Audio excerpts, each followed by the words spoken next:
My stepmother listed my mom's $420K house 2 days after dad's funeral. My mother died when I was 19, and she left me the house outright. A small brick colonial on Larkin Street with a crooked porch swing. She'd hung herself the summer before she got sick. It was the one thing that was unquestionably mine. 3 years later, my dad married Carol, and I let him have that because he seemed happy, and because I still had my own place across town. What I didn't do was tell Carol the house was mine. My dad knew, his lawyer knew. Carol just assumed it was the family house.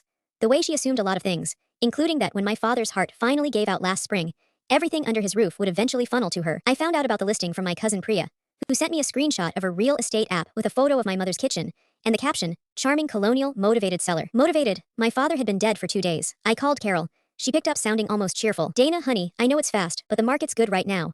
And honestly, that house is too much upkeep for me alone. It's not yours to sell, Carol. Well, your father and I lived there for 6 years. I think I have some say." I didn't argue with her. I didn't send her the deed, or the letter from mom's attorney, or explain that my name had been on the title since I was 19 years old. I just said, okay, and hung up, and let her keep planning her open house. She scheduled it for a Saturday. I know because Priya, bless her, kept sending updates. Carol had hired a stager, put fresh flowers on the mantel, told the extended family it was time to simplify. My Aunt Rosalind even texted me privately asking if I was okay with all this, clearly assuming I'd been consulted. I told her I was fine. I was looking forward to it. I showed up 20 minutes into the open house, while Carol was in the middle of telling a young couple about the great bones of the place. She saw me in the doorway, and her whole face rearranged itself. That particular scramble people do when they're trying to remember what lie they told and to whom. "Dana, I didn't think you'd want to.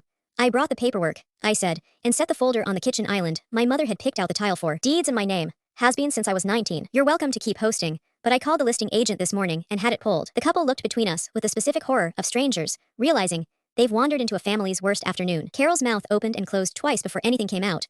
"Your father never told me. It was never his to tell you. I didn't raise my voice. I didn't bring up the 6 years of Carol calling my mother's taste dated, or the way she'd rearranged mom's photos into a single small frame in the hallway. I just thanked the realtor for her time, walked the young couple out myself, and told Carol she had until the end of the month to collect anything of hers from the house. She moved out 3 weeks later, mostly in silence, except for one comment about how I'd always been cold like my mother. I let her have that too. I've been back in the house since June.